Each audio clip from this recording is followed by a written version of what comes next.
All right, we're taking a look here at The Other Side of the Hill. This is from NAC Wargames, which is a Spanish company. This just was a Kickstarter that just came in the other day, and I wanted to get it on the table because the concept of it was intriguing to me.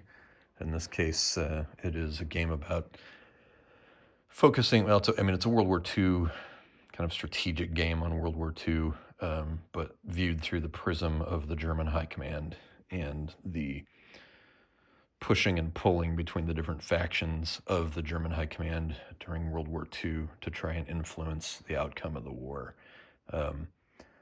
In this case, I'm playing it solo, so the faction pushing and pulling doesn't actually come into play in the solo game because you are making all the decisions for all of the different heads of the different sections in the game. In the competitive game, you are the like broader strategic decisions about replacements and military political production directives are made by different heads. You've got like the head of OKW, the head of operations.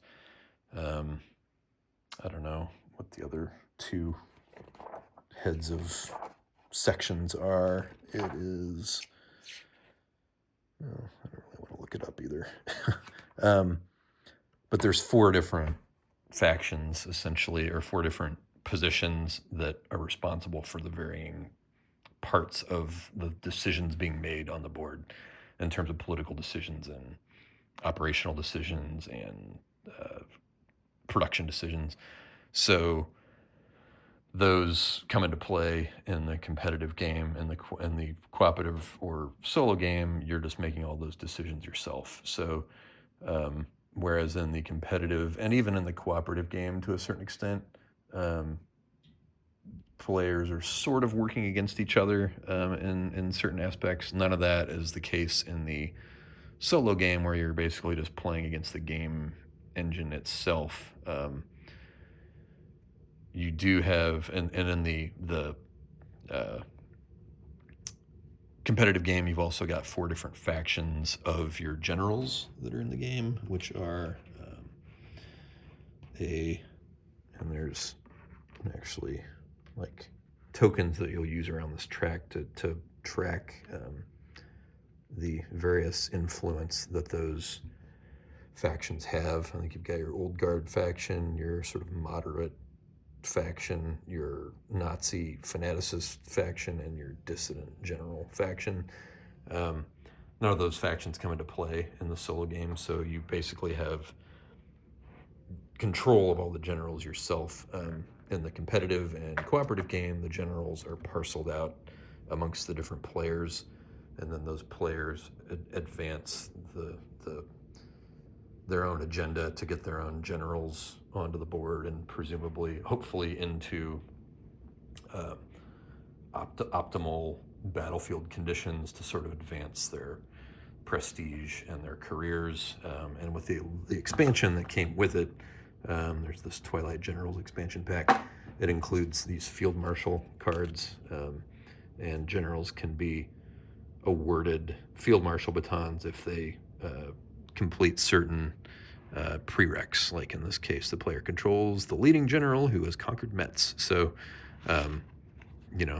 here's leading general who's conquered Paris. We'll get a field. So, players will obviously try and get their guy to be the leading general in those things. And that pushing and pulling between players for positioning of their particular generals is a big part of the cooperative and the competitive game. And there are different rule books for each thing. Here's the solitaire and cooperative play rule books, and under the playbook over there is the one for competitive rules. But for solo, you just have access to up to 30 generals at a time. Obviously, there's more than that in the game, but they come in. This whole deck is all generals here, but they'll come in at different years. So I'm in 1940, just finishing up the winter 1940 turn. So I've only got the 1939 and 1940 available generals on the available spot here. There's currently 4 of them in command on the board. Their cards go here in the in command generals space, and then you will, when you do combat in a zone where you have your in command army group command generals, then you'll opt to also include a leading general to do combat there, and that's a way to add more of, each general has different abilities that they can bring to bear, and so adding a leading general for each combat is a good way to bring in generals that are specialists at whatever type of combat you may be fighting, whether it's a terrain-based thing or it's just an overall bonus or whatever that they give. All the generals have different aspects, but you are limited in terms of the existing seniority of the generals. So they all have this, they all have a number here which indicates their seniority. So you can't have an army group guy who has lower seniority, or you can't have an army group led by a guy with a lower seniority than somebody who's going to be in the leading general area. So, and you can't place army group generals. You have to place them according to seniority. So in this case, it's Rundstedt starts out as the highest seniority. So he's a 10. You can't have him sitting idle and fill an army group position with, a number 9 guy. In this case, Fedor von Bach. So you can't have him commanding an army group and Rundstedt just not, sitting around. So you have to do things in order of seniority. So you can't just say, I'm going to put a 6 seniority guy out there in head of an army group if you've got anybody above him. So that's one way that they control, obviously, which generals you have leading army groups on the board at the start of the game. So, the question might be, well, there's this giant stack of generals and, not a whole lot of army group positions on the board, and you're probably not doing enough combats per turn to, ever work your way through all those generals. Why are there so many? Well, if you know anything about World War II, you know that Hitler fired generals all the time. If they fell out of favor, they didn't achieve whatever his crazy demands were. And that's still the case here, where if any general who suffers a battlefield defeat is going to end up, you're going to flip his counter over to the questioned side, which means his leadership or ability has been questioned by the Fuhrer, and he is in danger of being sacked. And so that's how you get high-ranking generals potentially out of the way. And I can see in the competitive game probably, the section chief responsible for personnel of appointments of generals probably wants to appoint, high-ranking generals into the potentially more difficult areas of the war, in the hopes that general will end up losing a battle and get sacked, and opening the door for that player's general to take over. So, consider it's that kind of game where you're, if you don't prosecute the war successfully, everybody loses, but you are out for yourself and your particular stack of generals as well. Again, that's the competitive game. In the solo game, none of that comes into play because you're just making all the decisions. You may want to, playing solo, there may be lower ranked generals in there that have really nice bonuses that you want to get access to. And the only way you can do that is to have other guys get fired, some more senior guys get fired. So that may come into play in the solo game, but you're not going to have the kind of, backstabbing. Oh, let's put, a competitor general, a different faction general that we want to get rid of in a difficult spot in the Eastern Front in the hopes that he loses, gets questioned and sacked. That's going to come into play there, where not so much here.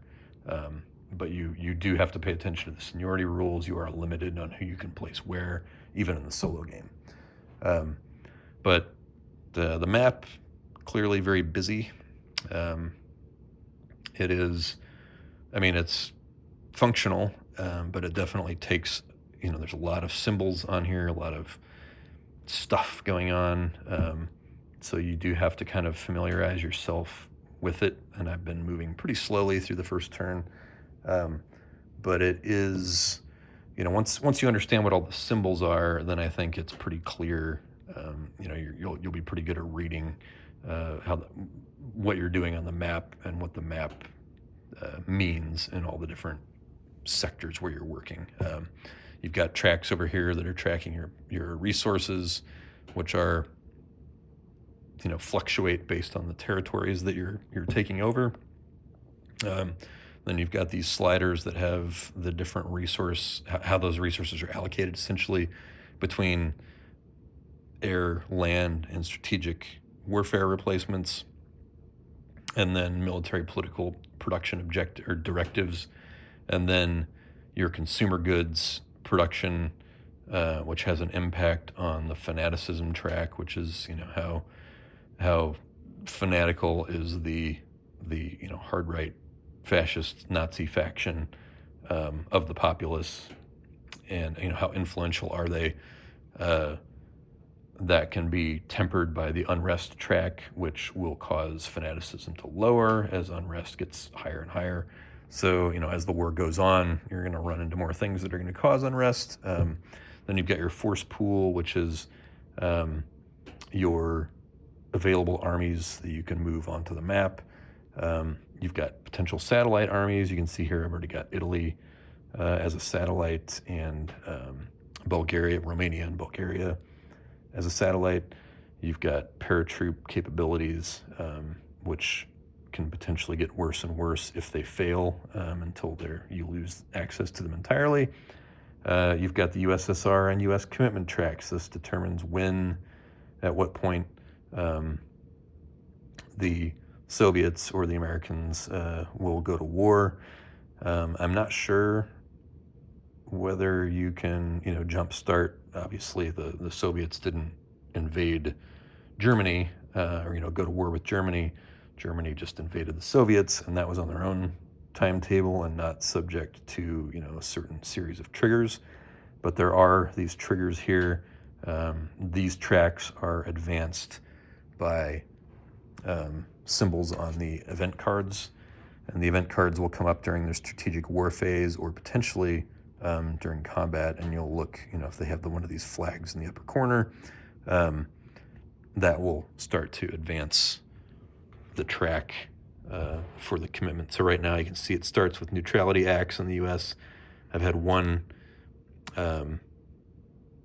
increase incident, and that's moves up to Roosevelt's reelected. You can see it goes to Lend-Lease, Atlantic Charter, sinking of the Reuben James, oil embargo to Japan, Pearl Harbor, war. So, and then you've got here, not starting with the Nazi-Soviet pact, we just had Eastern Poland annexed. That just happened, which tracks because the Germans have conquered Poland. And I'm now in the process of moving my armies over to the west to begin the invasion of France. But this turn, winter of 1940, I have used a political directive, which was Italian diplomacy, that ended up getting control of Italy as a satellite. So that opened up the North African front. So my military objective for the winter of 1940, one of the only ones that I could actually do, because a lot of military objectives are limited to can't be winter or must be summer, or they'll have a specific requirement. This one did not have a time requirement on it, so it was one of the only actually military objectives that I could do, which was to do an offensive in Libya or Egypt. So in this case, I had moved my Italian armies down to Libya and invaded Egypt.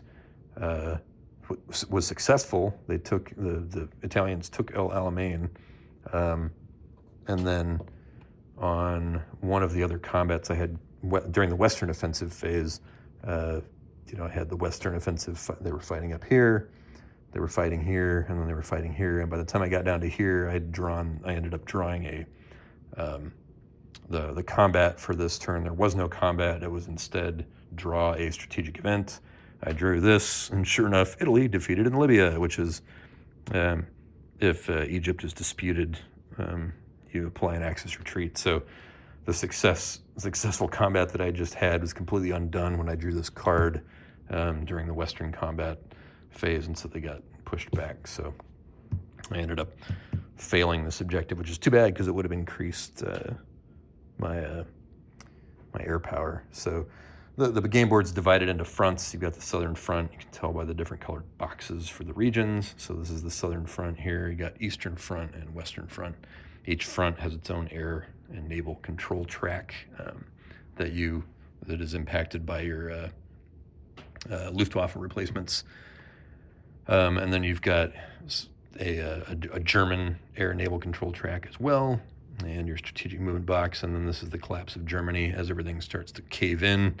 You'll be keeping track of this to see how close you are to losing the game. So that's just sort of the map in a nutshell. You've got your different turn track stuff up there at the top otherwise. But so far, I am not too far into it, but it is interesting what's happening so far. I've got a loosely historical track going with things right now. The military, political, and production objectives, you get to choose from those available. There's decks over there you can see. You get to choose for that year up to a certain number. I think it's 5 military objectives and 4 political and production objectives each. And so it kind of allows you to, because a lot of the cards have prerequisites for things that other cards create, and so you kind of have to plan your strategy out during the new year phase for each year. And so I ended up focusing on, I had this one because I knew I wanted to focus on North Africa since I had gotten control of Italy early in the game. But you can see here, there's Fall Gelb, so this is the invasion of France. Definitely want to get that done. But rather than doing like the Sea Lion, which is available as one of the military objectives, I decided to focus instead on Greece. There's one here for invasion of Greece. I wanted to focus on invading Greece because that also gets me control of Crete, which will be important for North Africa, which I already knew I wanted to focus on. And then I thought, let's do something a little counterfactual. Let's do an invasion of Turkey. So there's also diplomatic cards. So if you don't want to do like militarily focus on Turkey, you can try to diplomatically focus on Turkey and get control of them that way. But I thought, well, let's look at a military option on Turkey. And then also here had the invasion of Denmark and Norway, which was also something that I wanted to get done. And this one, I think, can't do in the winter, so this will probably be what I'll do next in the spring, because I've set up, even got a commander up there, von Reichenau, to hopefully get control of that in the spring, so that when France comes up, and this has to be, I think, during the summer, yeah. So when summer comes up, I'll be all set to do the invasion of France. So the selection of these cards at the start of every year is a way for you to kind of control the game, and that's another thing that in the competitive game, players are going to be kind of debating, and whoever's in charge of the section for picking the political and the production and the military directives, they're going to be sort of pushing their own agendas. But again, you don't want to push your own agenda too much at the expense of everybody losing. In that sense, it's very much like the old, Republic of Rome, which is right there. That's actually the reprint, the Valley Games reprint from, 10 years ago or so. But Republic of Rome is that very much like co-opetition type thing where, yeah, you're all pursuing your own agendas, but if you don't work together at least a little bit, then everybody loses. So this is a similar game. So for my political directives, I had knew I wanted to focus on North Africa with Italy in the war early, so Africa Corps is one of them, and let's see, I think now that Italy's been defeated in Libya, I applied the Axis retreat to Egypt, and then the status of Italy marker moves to the intervention side. It was currently in independence. Now it's in intervention. And what intervention means is that essentially you can, not quite yet because Libya is not actually disputed, but this means that you can now move German troops to a limited extent into Italian home spaces. When Italy is independent, you can't actually have German armies in the Italian home spaces. So what the intervention level does is now allows the Germans to move in and say, all right, you guys have, effed this up. We're going to send in the Africa Corps or, whatever other German armies they can do that with.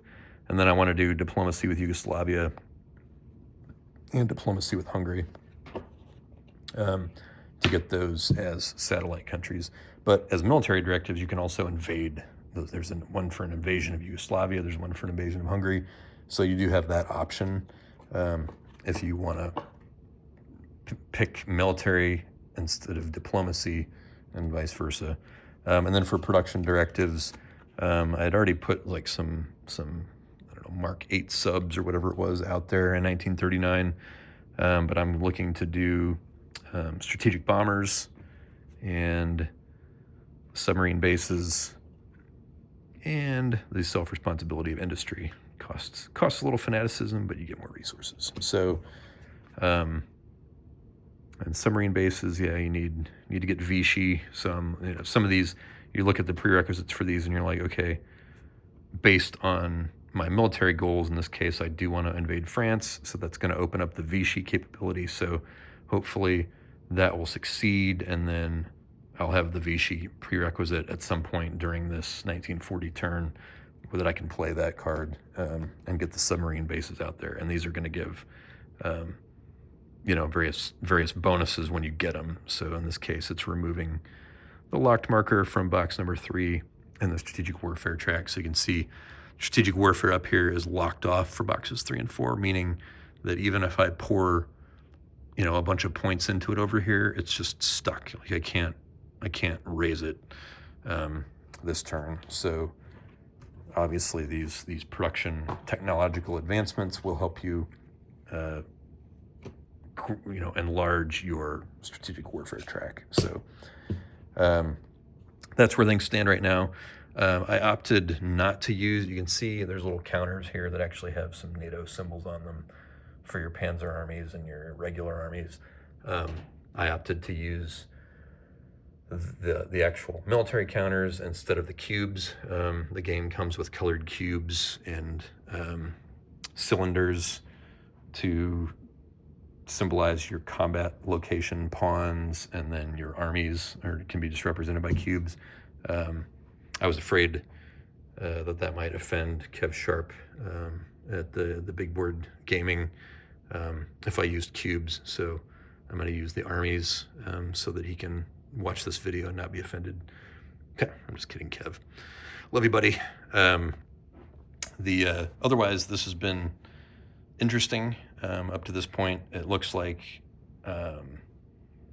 I've played similar sort of strategic games of World War II that are kind of like this. This sort of area control and point-to-point type of map. So in that sense, it's kind of a conventional war game. It's the generals, the seniority and rules around placing generals and using your leading generals when you're fighting and having generals get sacked and stuff like that. That is kind of the more unique aspect of this game. And again, I'm not sure how much of it you really see in a solo and the design for solo rules of the game. So I will be curious to try the competitive version of the game and see, how much, and that has like hidden agendas and stuff as well. And it can have like a hidden traitor, somebody who's actively trying to lose the war. So, I think there's a lot more elements of interest in the competitive game. Certainly, I think it was obviously designed that way, but developers, to their credit, want to offer people a way to play either cooperatively or solo. And so I always embrace that because, I do a lot of my gaming solo, and I'm used to, just doing play each side to the best of your ability solo.